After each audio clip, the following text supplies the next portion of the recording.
I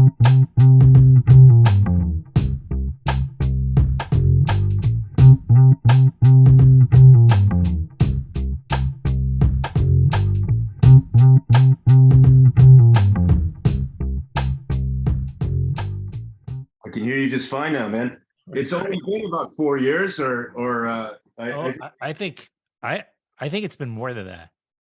God, when did we do that? 2017, right into 2018, maybe. I looked it up, but let me see. Yeah, it's been a while. I usually like to do that little bit of investigating work. That Let's was a see. good interview. That I was enjoyed it. Yeah, I loved it. It was you and me Satya. and right. Satya. Exactly. That would have been November. You got it right. November of 2017. Yeah, man. That You film. would know. You Yeah, I know, right? It's ingrained into my psyche and trauma and happiness and all kinds of emotions. But Yeah, I um, can I can imagine like anything that's so important to one's, oh ego. yeah, yeah, absolutely. But the film has done. It's just as like kept going. Like it. Yeah. I don't know if you saw in 21, it wound up on Criterion with the last movie. It did all that, and then it just got a release in France like 10 months ago, and had a big thing in Spain over COVID. Like it Wow. just that movie doesn't want to go down. I feel like I'm going to be talking about that forever. But you know, uh, I'm so happy that you responded to Earthquake with it, man. That kind of Oh was. yeah, no, it's a pleasure. First of all, we missed the whole window for this guy. Yeah, that's right. Oh man, I'm what was sorry. going on when that happened? Like, I have a feeling it was during the pandemic, right? Because yeah, it came out like right as things were, just people were just starting to kind of like loosen the mask a bit. oh really? Yeah, like I think that was 21. Yeah. Wait a minute, hold it. Yeah, Look at yeah, yeah, that. that's right. And thank you for that very personal message there. I don't know I'll if tell. that came, I don't know I'll if the publisher sent that forward or not, man, but next time I'm in New York, I'm happy to amend that as well. Oh, yes. But Yes. I'll take you can next time when we're to get together, you'll tell me when you come. I moved out of the city. I'm a little north now. But if you let me know if and when you're coming in, I'll make the trip just to see you. That'd be And great, man. Yeah, I seem to remember all that because we were chatting a bit during when the pandemic was first kind of scaring the hell out of everybody. yeah. I remember us talking about it and you leaving the city like so many people did. Yeah, I mean it wasn't out of fear. It was just out of mental exhaustion and just like if my lifestyle had I don't know, like been conducive to kind of living on Central Park or something, maybe I would have stuck it out a little longer. But, I was like stuck in this crappy apartment and I just like could see that this was going to take a while. And I just did realize I was already kind of burnt out living in the city for so many decades. And I was like, I really want to get out while I still have some semblance of a mind and of a, physical freedom to do something. So I just, I I get got out of that. there and never looked back. I mean, it's one of the best things. Everything kind of fell into place once I moved out. But That's good. Yeah, a lot of people, really reevaluated their lives and I think that's what, was kind of interesting about all this. And it was a period of a lot of self-reflection and yeah. kind of what am I doing? Have you started rolling on this, or do Oh you want? yeah. I'm sorry I Okay, did. yeah, yeah. So we're already into I don't know why people ask me that all the time. it. Well, I'm not I sure if we're just going to formalize for a few minutes and then like just. well, it's sort of the nature. I figured, especially like with you coming up back on, that there'd be a little bit of a looser feel to what we're doing, Cool. Yeah, yeah. Right on, man. and because I just figure I actually feel like most people that would tune into this type of show, that's what they would prefer. Like then Oh no, right on. some sort of kind of more formalized, but we can at least mention that, you just published this book or it's about to be, what's the, is it out yet? It officially released last week.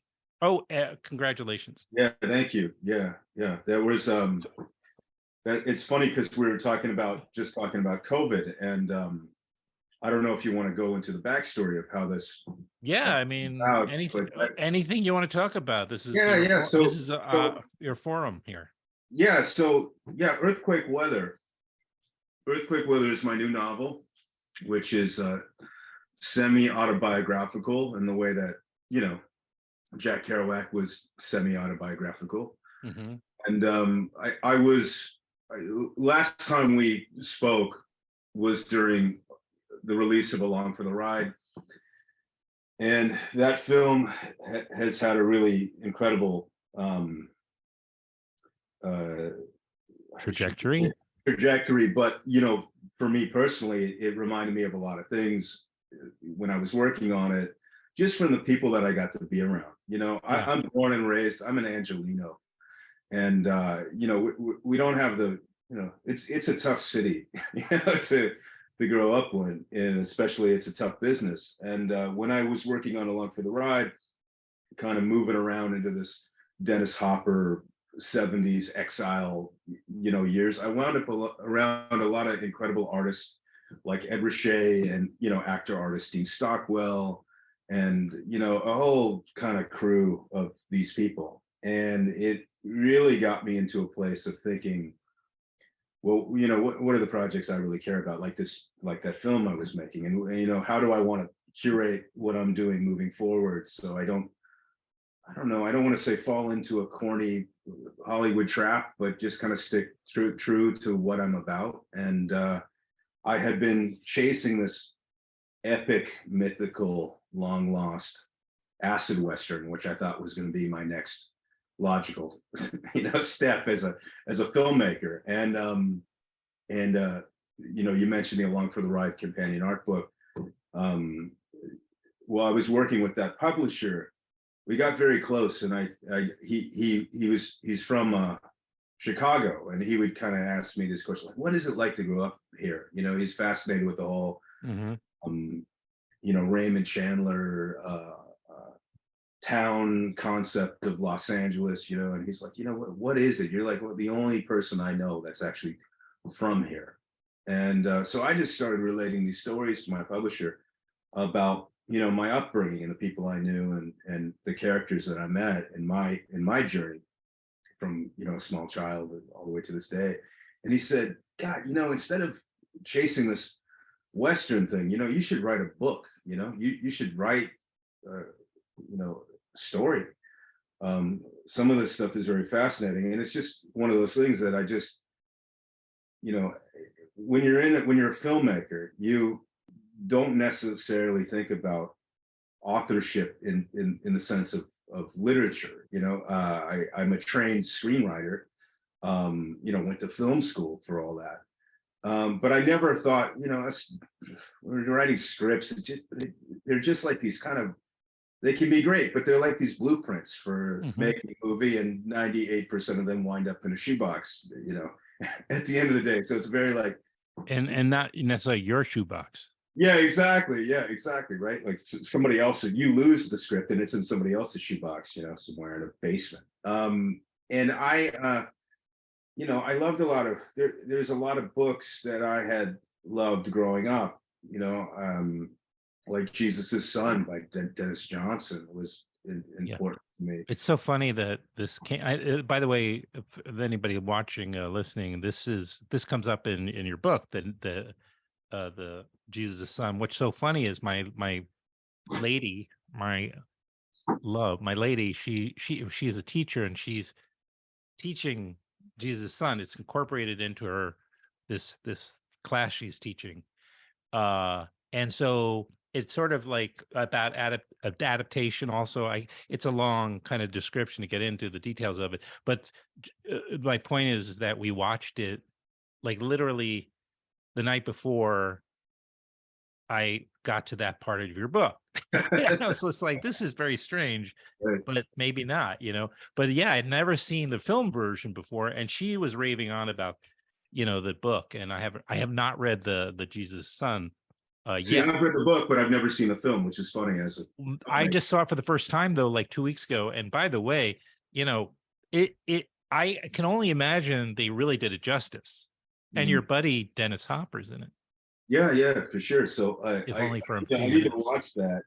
It's funny because someone else was saying, you write so much about the swimmer in your novel. Right. You ever Yep. read Tom Cheever? And I'm like, no. Like I've never read the story that the swimmer is based on, which is this incredible Oh, Lancaster that is book. amazing. Yeah, I've read it. Great film. And it's been a big inspiration on me. Again, that takes place on the East Coast, but Yeah, growing up in Los Angeles in the 80s, I was in a swimming pool like 90% of the time growing up. So sure. when I saw the swimmer, I just kind of connected to it in the veneer of a kind of life, the cracks being broken in society. It connected with me as a young man very, very well. Just like films like Repo Man did. But to go back a bit, how this came about, my publisher was urging me to write something, and so I just pulled out this typewriter that I had.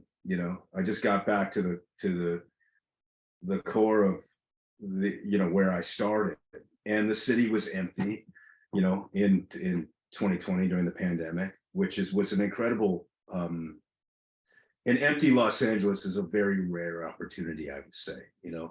As far as it being like Omega Man, like it just was wild, and nobody was going outside. So I started going on this pilgrimage with my 35 millimeter Nikon and just revisiting these Were places. you wearing, did you wear a kerchief around your neck? I did. I had a kerchief. I had a Cutlass Just, convertible and a couple machine guns in the back while I did this, looking for zombies.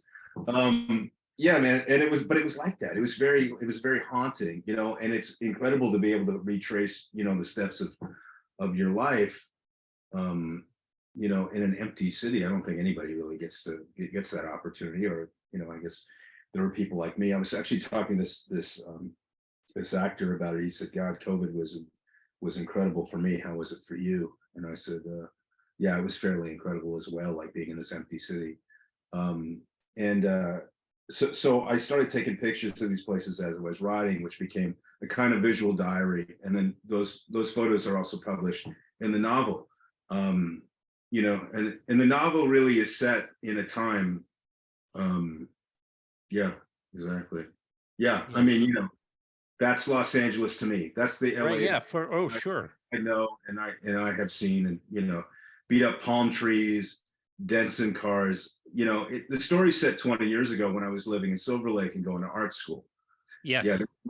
there's my that's the homage to the title that I chose, which is And then it's also behind you.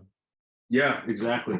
So Earthquake Weather is in reference to um, a Joe Strummer record that was released in 1989, 1990, when Strummer had this kind of difficult moment figuring out what he was doing post Clash. He was working with Alex Cox on a bunch of movies, worked with Jim Jarmusch Right. on Mystery Train, which is an incredible film. And he released this record, and it got a little bit of critical nod, but it didn't really work out for him. And he went into this kind of LA wilderness Chateau Marmont, chapter of his life before kind of completely reinventing himself a few years later. And I had Clash had affected me, like as it did so many people, but it really is a band that I think has helped a lot of people that were looking for direction in the way that Jack Kerouac and cigarettes, have helped people use their brain power a little bit better and get more hip to politics and different kinds of music and film and art. And the Clash was came to me at a very tough time in my life, in high school, and it helped to get I wasn't parentless, but I wasn't really being parented very well. I was pretty much on my own, and the Clash was a great door opener for me. And Mm. this record, Earthquake Weather, was a record I was trying to find that I had heard about, and it was out of print. and I had found a shirt of it, and it had this incredible picture of it that was shot by a photographer named Josh Shoes, I think is his I name. know Josh. I worked with him. Yeah, he's a great photographer. I've never met Oh, Josh. Yeah, Josh. And I worked together at Sony Music. He may still be there, in fact. But Wow, yeah. I mean, he shot Big Audio Dynamite and yeah, Joe Strummer and just yeah, this picture when he's I in was that documentary. In fact, that Strummer documentary came oh out about yeah, 7, 8 years ago. Well, yeah, I know the film by no Joe more than that. Temple. I've never actually seen it, which is crazy for me. I think I'm just unsure of like how to approach it because Joe's such a big hero of mine. Mhm. I met Joe before he passed away Wow. at the Troubadour, and there's a great story there. And it's kind of after this story takes place on the timeline. Um, if you want to hear that story, I could go. Yeah, bring it on. I mean, I just want to mention though, since you just sort of saying it's semi autobiographical, certainly was reading it. I'm like, which parts really happened? Because it's this kind of novel where you're sort of like, if you took Philip Marlowe and you updated him and made him a film student in the 90s, it's kind of what you did, here. It's like you're kind of like, Elliot Gould is the Yeah, longest. Right. it's okay. Let's go there, and we'll get to Joe at the end. Yeah, we'll get there. This is the great way to cap it. I love that you said that, and I love that you picked up Long on goodbye. it. Yeah, I started realizing I thought my life resembled a kind of West Coast hyper real Buffalo 66. That's kind of what I thought. And as I started going through the timeline and started thinking about the characters, I was like, holy shit, I've lived a noir, you know, I've lived a noir film.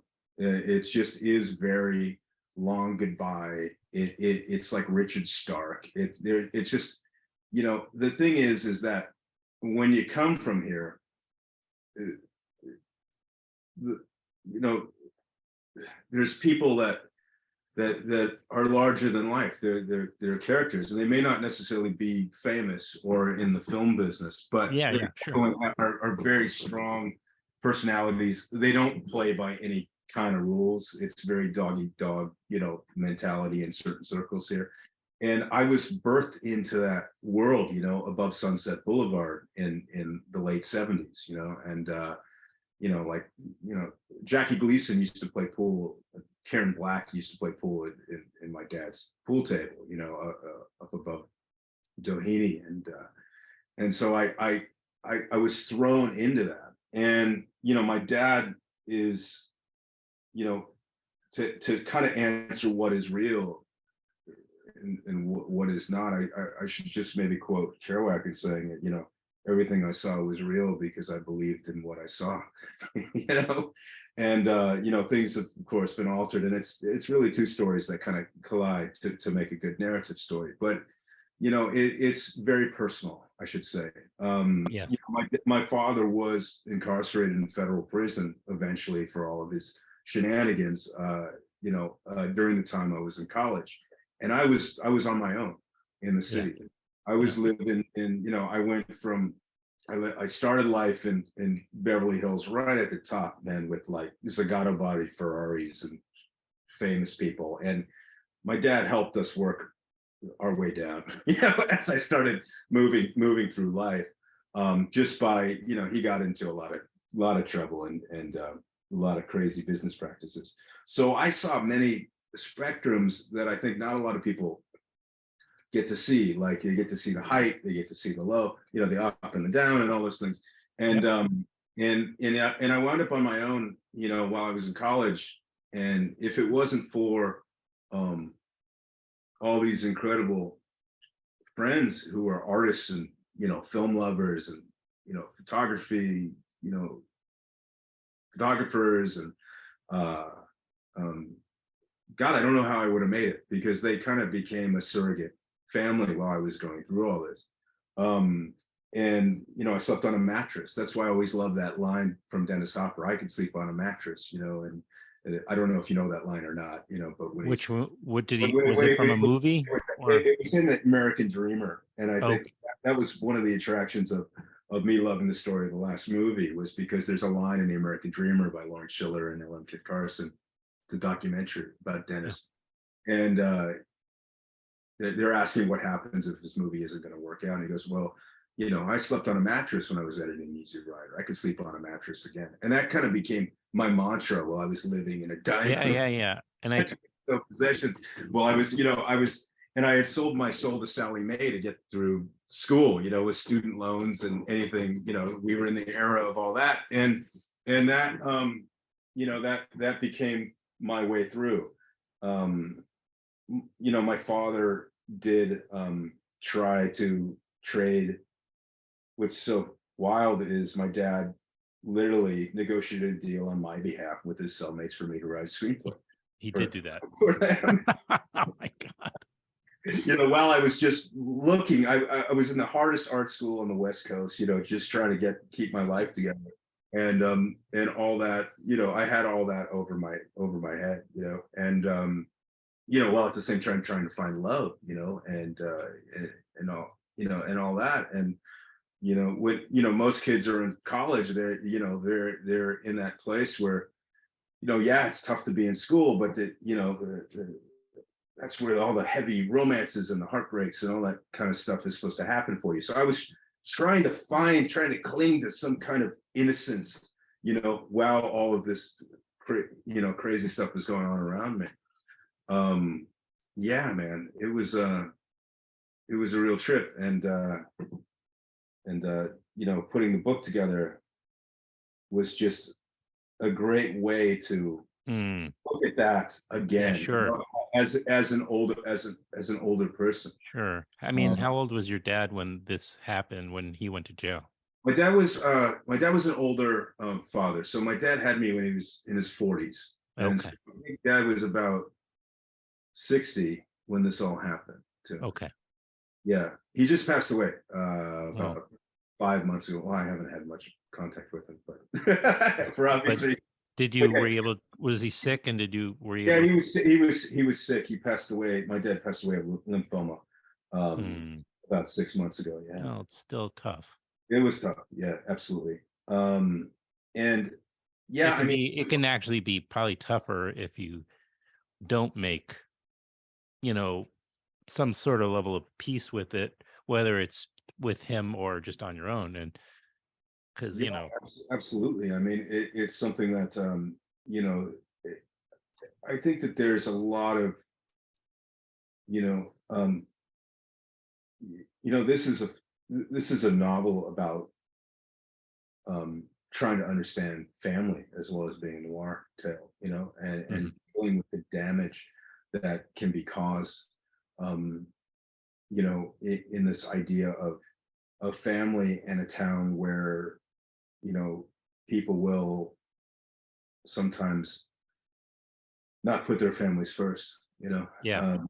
and so it's a real exploration into that for me. And it became, I almost, while I was writing it, wanted to give myself a little bit of advice, while I was working, of things I would have liked to. Wow. Yeah. That could be very cathartic. Is it, or is it just maybe frustrating or sad to, No, because it's not frustrating. I mean, I don't think it's, I think when you're looking at it,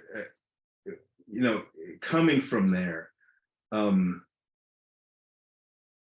you get to a point where you realize, well, that was heavy, like that.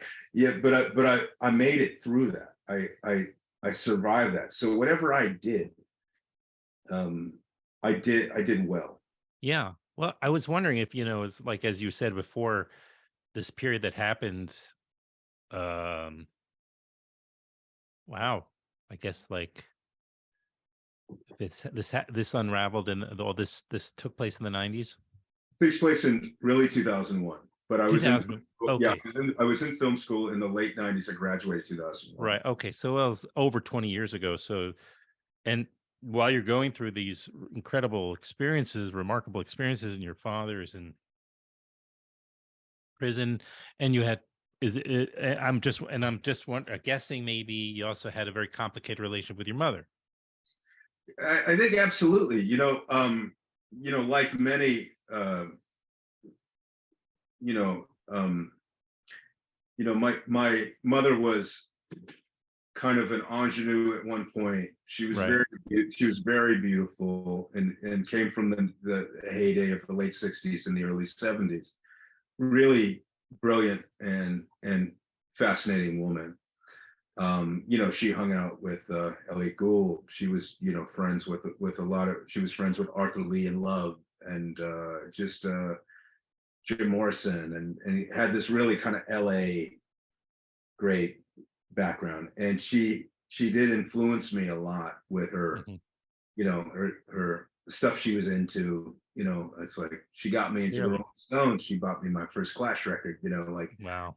but unfortunately, my parents lived the party of the '70s to the fullest. And Yeah. Yeah. there's like a downturn that kind of happens. Historically, you see it in movies like Goodfellas, and Boogie Nights and all that kind of stuff. It's like, there's a shift. And so my mother, was very much an addict, and she had a lot of, and she was facing, her age. In this town, there's a lot of pressure, on women when they get to be in their 30s and early 40s, and it was tough on her, and Mm, she, very much medicated herself. And so mm. I really was, in some ways, I had parents, but I felt like an orphan. Yeah. Um, you Sure. know, because I was in the dynamic where I was being more of a parent than my parents were. Not to say they weren't there at key moments in my life. That's unfair to say, but they definitely had their moments, and I definitely learned some good things from the both of them. But at that time, they weren't really capable of making correct decisions, which, a good anti-hero is, that's why I identify with them so much, is, always in this kind of outsider, alienated, even like Marlowe or Harper or any of those guys. They always have this kind of, there's like the rent's due, there's a problem with the ex-wife, and they're going to be thrown out of their office. You run out of Curry brand cat food Yeah, there's in the something middle of wrong the with night. the car. Yeah, exactly. There's something wrong with the car, and there's just a myriad of fucking problems, and they're having to try to figure out, okay, I've got to like try to get over this next set of hurdles, and it's a very edgy type of situation to live in. And I felt like I was baptized in that form. Yeah. Like it was such a part of me. I thrive in that, as hard as it is. It's that's me. That's what I've been. That's what I've been brought into and conditioned to be. So was it all these creative types that you eventually fell in with and that you surrounded yourself with? In a way, you kind of, it feels like you took these measures to save yourself because uh you were set up for pretty, you know, shake. Your Well, many future wasn't people, looking, no, but like, your parents were not great as parents. I'm not saying they weren't good people, but they really weren't, able to parent you probably, it's you safe to know, say. you I, know, I think like I don't know how safe you ever felt as a kid of those parents, but you know, but anyway, I'm just saying, but then you took you went through the measures of creating a family for yourself, which was like a very healthy step for you. yeah, I think I was doing it unconsciously. You know, uh, Yeah. Oh yeah, absolutely. I was lucky in the fact, Adam, that I I think we talked about this last time, Uh-huh. as far as how I came to be. I started as an actor. I was showing some promise, and then I found this movie called The Last Movie, and I decided I was going to be a filmmaker because there weren't any parts for a 14, 15-year-old in movies like Drugstore Cowboy or anything like that. Hmm. I wanted to do all this edgy, even '70s kind of stuff, Right. but the great thing was, and what is the backdrop of this story, and I'm going to tie this all together.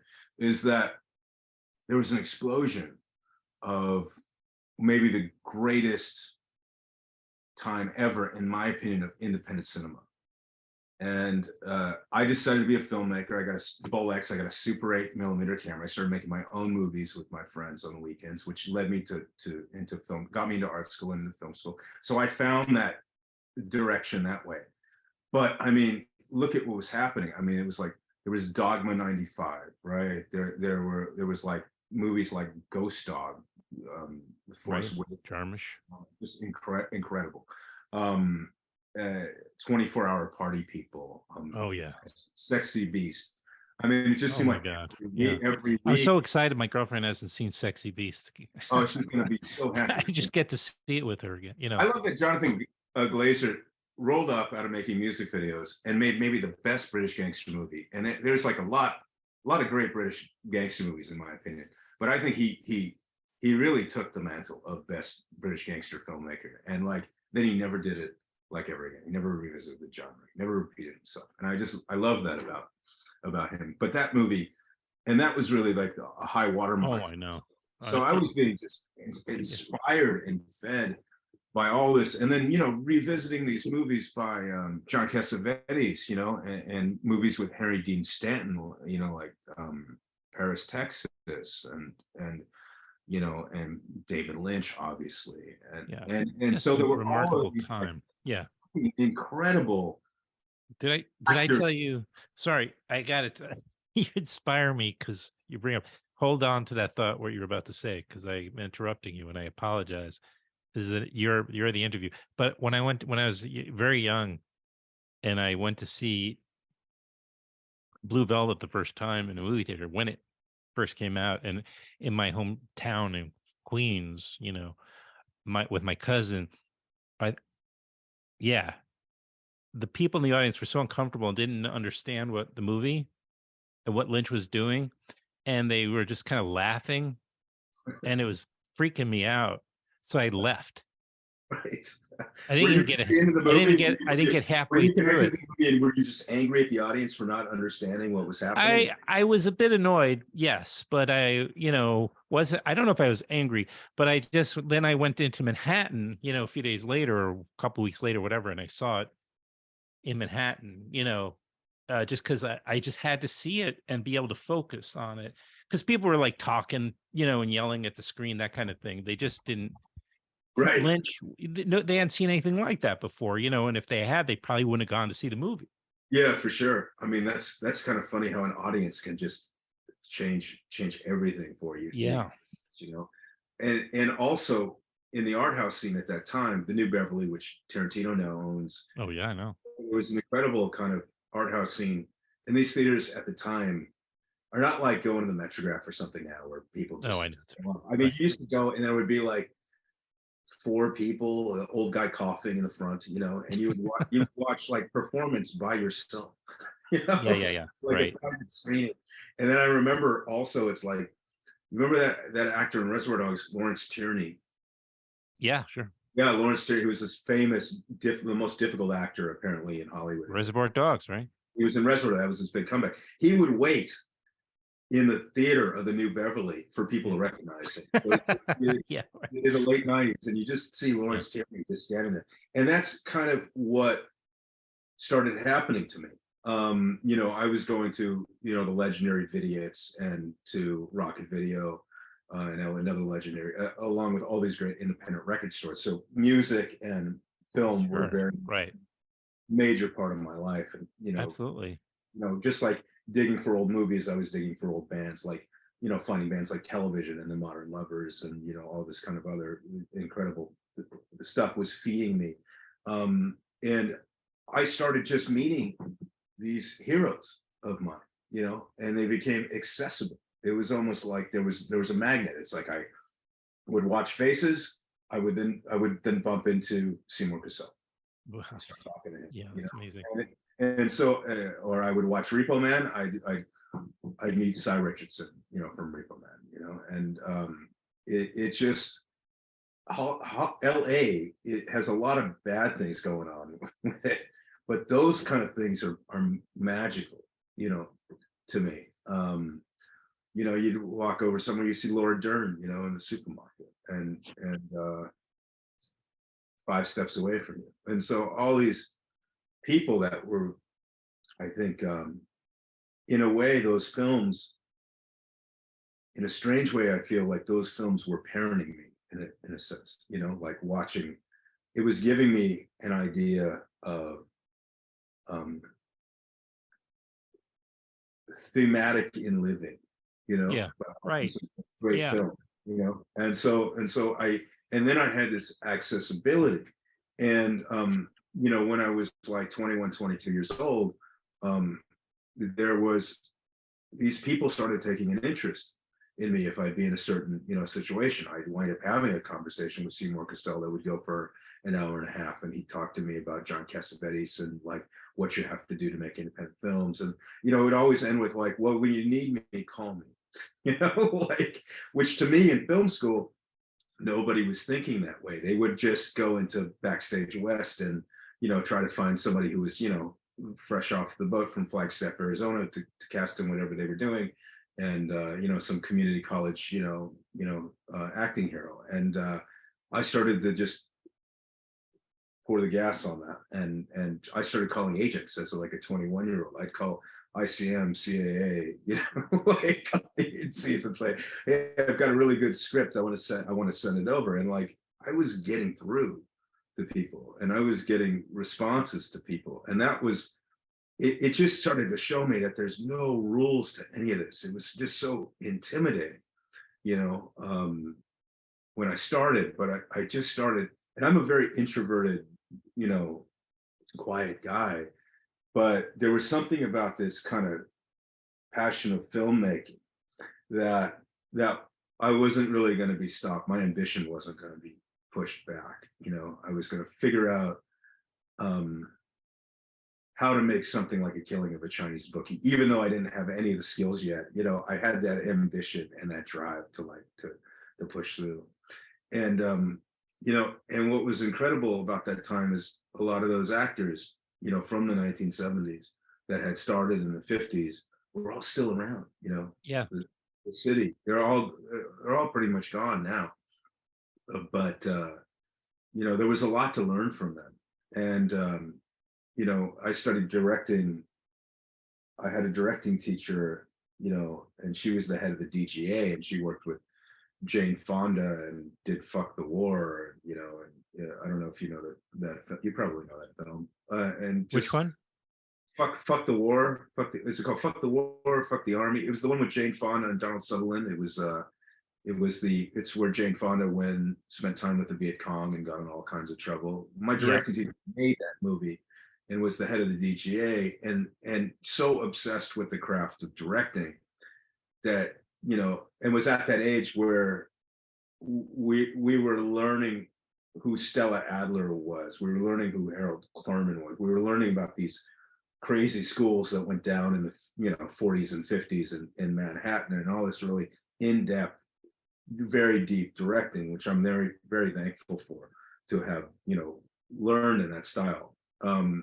So there was a lot of like this history floating around the city if you knew where to find it, even though everything looked glossy, new BMWs and agents and headsets and all this kind of stuff. There were these, these people were still there, Yeah. You had to go to Hamburger Hamlet or exactly. at like for dinner time. Or you go into Musso Frank's in the years that nobody would be there, and you'd see Clu Gulager hanging out. I was going to bring him up before when you were talking about Lawrence Tierney and standing in the lobby of the movie theater. Exactly. Or Clu Gulager. Yeah, that's what it was, man. Right. And it was really cool. Also, Los Angeles, like New York at that time, it was on the precipice of turning into something else, in the sense that LA, I think, had always been a city where anybody could come there and like kind of eke and make their way through. Right. But real estate became real estate with the exactly. letters. Yeah. And where I was living, it now kind of looks like Brentwood, you know, it just at that time, but at the, you know, I mean, not at the time, it does now. At that time, you know, it was like Chinatown through Allison Anders' eyes, you know, Yeah. there was a, it was more down to earth. There was an edginess to it, and the rents were cheap, and that's why we lived. That's why we lived there, because we could afford to be artists and survive. And it's sad that you know, I think with all these places is that's being increasingly That's one of the reasons I got out of New York City.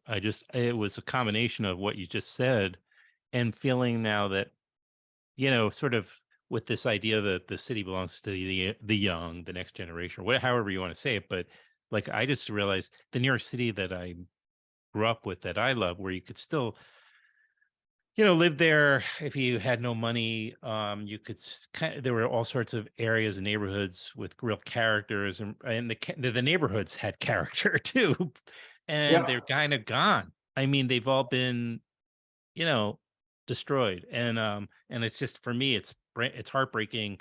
So there's another reason. So like, living up here in these old smaller towns is kind of another.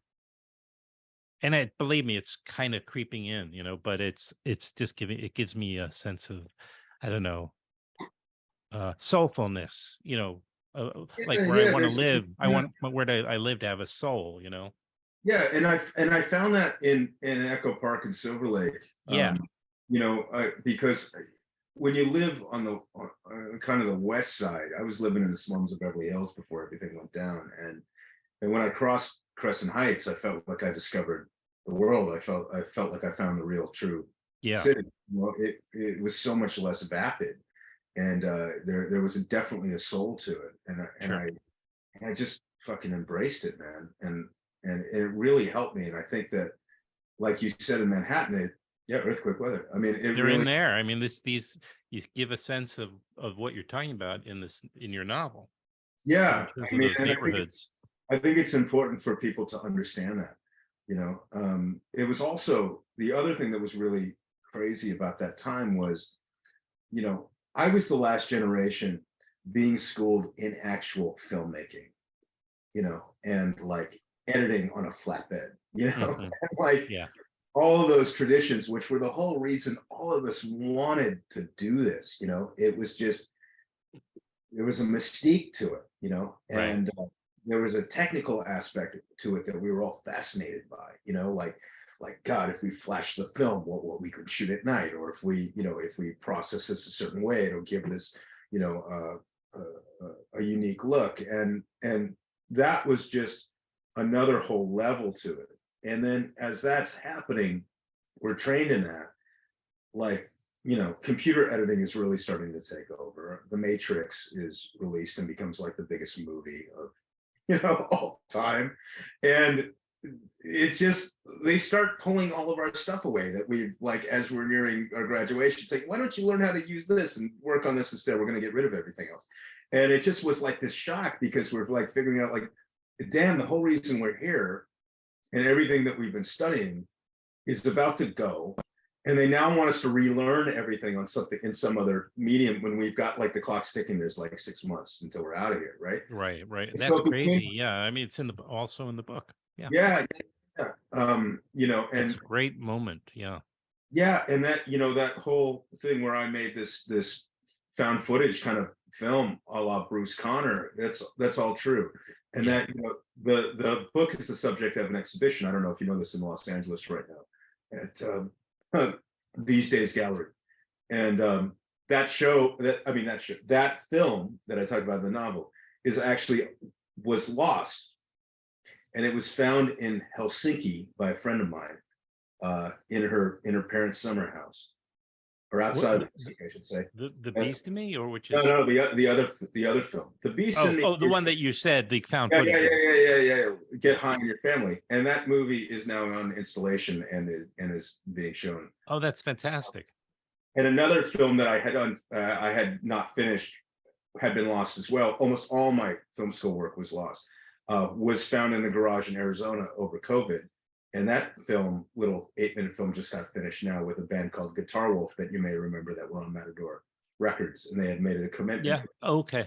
I know They made them. a commitment to me to give me music 23 years ago.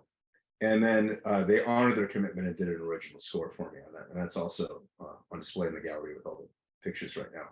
But The Beast in Me actually is the movie I didn't make, Adam. It's the movie I was scared to make. So I wanted to like kind of bring the idea, well, what could I bring into it if I make the film I regretted not making? I wound up making a different film when I was in college. So The Beast in Me, you know, it's kind of like, it's all elements of things that happen to me, that story, but it's under the guise that I made this other film. So it takes that direction. But I think the big question that will be on any reader's mind, but maybe we shouldn't talk about it, right. is, Charlotte. Oh yeah. Yeah. Was there a Charlotte? Yeah. That was a But tough one. That was and I'm so thankful for finding the Modern Lovers in the aftermath of that breakup, because that's the perfect breakup record of all time, is Jonathan Richman kind of, in pain for 30 minutes. Charlotte is actually based on two incredible relationships in my life. And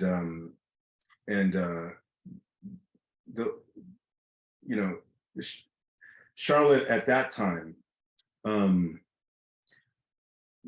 was what I really needed. She was the impossible art school girl that was going to destroy you at the end. Absolutely. At the end of the There's day. no getting out of that. You knew that. You go into it. Life becomes a Leonard Cohen song from the 1980s. Right. Yeah. And you just surrender to that idea, and you put your foot on the gas and you go for broke. And I mean, it's a good, it's a pretty fair representation. And I have a very soft spot for that relationship in my heart, no matter how tough it was at the end of the day. Let's just make sure people remember it's called Earthquake Weather, written by Nick, and it's you pronounce it Ebeling? Ebeling, yeah, you got it right. Yeah. Nick Ebeling. From what's the press? H&B, what does that stand for? Hat and Beard Press out of Los Angeles. Hat and Beard Press. Okay. Yeah, they did David Lynch's book on music. They're putting out Anna Lily Anapor's new book. Oh wow! I didn't know she had a lot of film people are on the press. Well, that's great. Yeah, I'll have to have her back on. She came on right on the cusp of, the uprising, for lack of another word, of the Iranian women. About a year ago. Yeah, I heard that about her. I heard she was and really she got real politicized in it because she's never lived there, but she, was raised by Iranian or Persian parents and was raised in LA, as you know. So yeah, she's an Angelino, and I heard her. I didn't get to see her new film, but I heard it's really quite good. Mm-hmm. Yeah. Yeah. She's a really interesting character. I've never met her. I sat near her. She's really nice. Really good. She's a nice person. Real nice. Real sweet. I'm trying to think of how we doing on time. I'm trying to think of where we should go with this, or well, what else you want to know? I'm giving you the full hour, or you're giving me the full hour, which is great. Good, which is nice. We'll do a full episode here. Like you can have the. I like that you called it The Return. I got an email that said The Return. Oh, yeah, for sure. Really well, that's the beauty part of doing this kind of thing. First of all, you can come on for any reason you want to. We can just talk about what we're talking about. I'm happy to do that. And I actually will mention something after we get off, when we stop the recording. I'll tell you something. I'll catch you up on one other thing. But anyway, I love having people back on, and where you mentioned at the beginning that I had a feeling you might remember that experience, because we just, sometimes you just connect with somebody and you get along, and it's a memorable thing. And then it's so great to be able to come back, and sometimes it's like, oh, what did I ever see in that person? No, I usually it's no, you more often, almost always it's like, it's great to have somebody back on and be able to connect again. And so yeah, so I hope this is the second of I don't know how long I'm gonna be Yeah, doing man. this thing. Because like it's about time to start making a new movie. So yeah, man, I'll definitely be back. Um, Earthquake Weather is looking like it's looking like it's going to be the next film. Now, who knows with this Oh, right now, but yeah, and I think it should have that aesthetic of these things you're talking about. Not that you probably figure that out already, but it's like there's an aesthetic. This is why I what I enjoyed about it is that it does, you can see the whole thing, it's very clearly, it's very cinematic, and not a surprise considering the source of who wrote it. And so I do think, you should do something like that with this particular story. It may be very different in the end than this, because the mhm. movie is a different, right? It's a different medium, and who knows? Don't get Yeah, I stuck, mean, it's always good. It was good to write this way, and I Yeah. found I love writing this way. I haven't written like that since creative writing class, maybe like in sixth grade or something. You're a good writer, man. I was like, wow, this is I really enjoyed it. I'm like, I'm like, this guy's got a lot of talent. He's just can Oh, do, man. you can do a different. I admired your what you did here, and so I can happily recommend it to people. And I don't read much fiction. I just don't get the chance to read as much. I'm gonna take a break from nonfiction and start reading. But this is like a rare case where I was able to read a novel. I really like have to tell you that I was in the same place, and I didn't Mhm. read any fiction for a number of years. And fiction is like what started me. It's like that Yeah, copy On the Road or Herman Hesse or one of those books that kind of speak to misfits like us. Like, and it's like I always remember having a book in my pocket for certain years. And it's definitely. funny, when I was taking along for the ride, Tony Shafrazi, the dentist's art dealer, Uh-huh. uh, he's a really wild character. He turned me on to this book about James Dean called The Mutant King. And he goes, you have to read this book about James. Dennis was interviewed in it. And so he was like, you should Oh, read these interviews while we were in production. So I started carrying a book around with me again, and it's like a, Los Angeles story. And I'm like, oh, and once I finished that, I was like, God, I should have another book with me. And pretty yeah, soon I started reading all this nonfiction and revisiting all these great books, and then reading authors I love, but getting deeper into their work. And now it's just a part of who I am.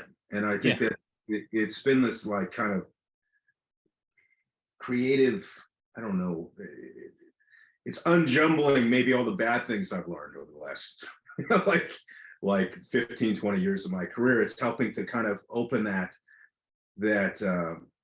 creative mind up again when I was young, at the beginning, where there's yeah. all this great, artistic discovery, literature and film and all these things. And yeah, so I mean, I think I'm now just going to be, um, you know, trying to get through my bookshelf and for the rest of my days. It's just there with me, and luckily people seem to dig this novel, so hopefully I'll be in demand to write another one because I've already got some ideas. So I'm working on that. But I think Earthquake Weather is yeah, I think it's going to be the next one. Um, we have got some interest, and I'm really passionate about it, and I would love to capture that city again that I knew that I fucking love, and it kind of reminds me in a way of a darker version of The Last Picture Show, as You can far as yeah, that idea that get Tom Noonan to play your father. yeah, exactly, or the star of Sexy Beast, what's that incredible Oh, Ray Winstone. Ray Winstone. Holy crap! Yeah, because Well, my you dad should kind definitely of reminds cast him. me of my dad. I wrote in the book, the character based on my father is kind of like my dad was like Gene Hackman, you know, he like had this Gene Hackman vibe, but like without integrity and like, Uh-huh. you know, with like a heavy suntan. I thought that like, I thought that Ray Winstone would be like an incredible actor to try to do that, you know. Yeah, man. I mean, it would be really cool to cast this film with like every fucking hero from the Oh, right. 1920s. Yeah, You sure. know, just like like just fucking pantheon of every great actor from the 90s that came of age, I should say, in the 1990s, and some really special film. That would be kind of the ultimate idea for me. Um, yeah, man. I wonder if I should tell you that Joe Strummer story. Tell me the Joe Strummer story. We'll Yeah, we'll we'll we'll we'll wind it down with the Joe Strummer story. I'd love to hear it. Sure. yeah. So I don't know if you're a Clash fan or not. If you're I totally, absolutely. Yeah, I have everything. indie, But yeah. then again, I worked in the music industry. There was when I was there with Josh Choose, they Epic Records released their entire catalog plus like some bonus like rarities and stuff. So I just grabbed it all. I just have it everything. Exactly. Yeah, you remember that, and that's But my around the sister time had a copy of Santana, Sandinista. not Santana. What am I saying? Yeah, not Sandinista. definitely not Santana, my friend. I don't. I had. Well, they were on the same label, but I had the Sandinista. I She had love a copy. Sandinista. So many people like are so weirded out by that record, and I think it's Yeah. like perfectly experimental and Yeah. incredible triple record. Like I love that album so much, and it's very like downtown New York by way of the Clash, because I mean they literally recorded it like well Oh, all of that was going on, you know, in like 1979, 1980, and I in see. Manhattan, you know, against, you know, Basquiat and the graffiti scene and hip hop culture and, you Yeah. know, great Jamaican dub. It's an incredible album. Anybody listening should definitely look into Sandinista. Yeah, I mean, the Clash is like a mentality also, you know, when you get into that band, it just kind of puts something into you. And I remember what you're talking about. You were at Sony while that was happening, because that's really important, because those reissues to me and all my friends really meant so much to us. And we all went out and we just had such limited money, you know, because it was like $16 for everything. And like it was the choice, Adam, literally between eating or not eating, you know, Yeah. like buying a record and getting someone to bum you something at a hamburger stand or something. And I remember working my way through them all at that time, because I think they came out 99, 2000 around there. And I was already dealing with all that stuff in my life. And you know, and then Joe started playing again around that time. He had been really absent. He chose to start recording new material around that time. And so he played in 01 after this story takes place, or a beginning of 02. I can't remember exactly. I have the ticket stuff somewhere. He played 5 nights at the Doug Weston's Troubadour, which is this legendary Of course. venue in LA, right? And I had a friend, and she worked the door there. So I went there, got in, and she said, "Do you want a pass to go up to the little secret bar on the second floor?" I didn't even. All the times I've been there, I never even knew it existed. You know, I'm like 21, 22 years old. And I go, okay, sure, cool. So I go up, kind of up and down while he's playing the show.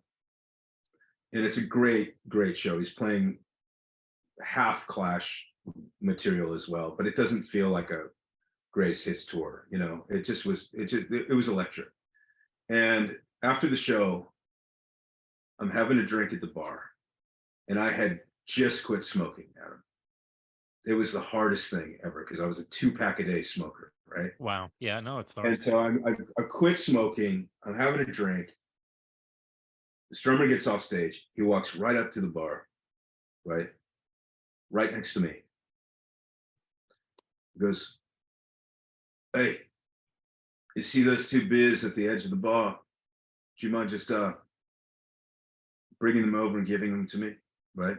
I'm like, number one, I'm shaking. It's your hero. That's my hero. And yeah, right away, sir. And they're not his beers. They're Yeah. not for him. They're somebody else's beers, and they're just talking to somebody else, and they've just been put down in the bar. Stole the beers for Strummer, brought them over to him, right? Slid them down the bar, gave them to him. And he goes, you want a cigarette? Oh no. I'm not gonna say no. He course not. hand rolled me a cigarette, put it in my mouth, lit it, right? Wound up talking to him the entire night. Wow. We got to stay till like 2:30 in the morning or 3 in the Wow. morning, or something like that. Yeah, and the other thing is that Joe, and we were all drunk. It was like, you know, he found out about what I did. He found out I was a filmmaker, and he knew I was finishing this movie up that I had just made in school. And he said, let me do something. Let me do the narration, right? Mhm. He gave me his contact information. So we started faxing each other in the days that fax machines were still a thing. And he agreed to narrate my student film at the end of it, at the end of, you know, my production. And then he passed away. So he never got to get there. But I mean, it's just one of those things about LA, like, And he offered to do it, and he LA would have so done fucked, it if but he how and incredible he is probably that? would have done it if he had lived. Yeah. I mean, you know, that speaks really. He was like, I think that, you know, Earthquake Weather is a lot of searching, right? Like a lot of searching for this mythology and truth, and what does this entertainment really mean, and what are these people really about, and who will sacrifice you, who will back you, you know? They're just like the questions everybody's probably asking themselves at all times. And Strummer was the real thing. And you know, and it's like that's why I named the book Earthquake Weather in homage to that. Well, thank you for sharing that story. It was a good one, and it's really great. I'm going to show it to everybody again. Earthquake Weather. Got a little reflection there. I shot the photo too for the cover. I shot it on 30. Which is kind of an homage to the cover of the original album cover, right? Yeah. And please let Josh, if you're still in contact with him, let him know. Tell him I mean, you know, I'm not, but you know, I used to run into him occasionally. I'm not sure if he's still at Sony. I wouldn't surprise me if he was, but right listen, yeah, let's call it an episode. Or that was wonderful. Fantastic. And yeah, I'll just, you know, we'll be back with the film version or the adaptation, or whatever reason, as I yeah, said. working on that. Yeah, I'm working on that next. Yeah, I mean, we're gonna move on that. I just am fucking passionate about it now, and I want to go out and I want to shoot it. Yeah, man, I'm immersed in this idea. Where I'm going. I can't wait. Thanks for making the time and doing this with me. And no problem, Adam. Really it's always great to be on your show, man. You are one of the best interviews in this goddamn country. Appreciate it. Thank you. I can't take compliments. I don't know how to do that. That's not one of my skills. I understand. Thank you. No problem. All right. I'm just gonna hit the record.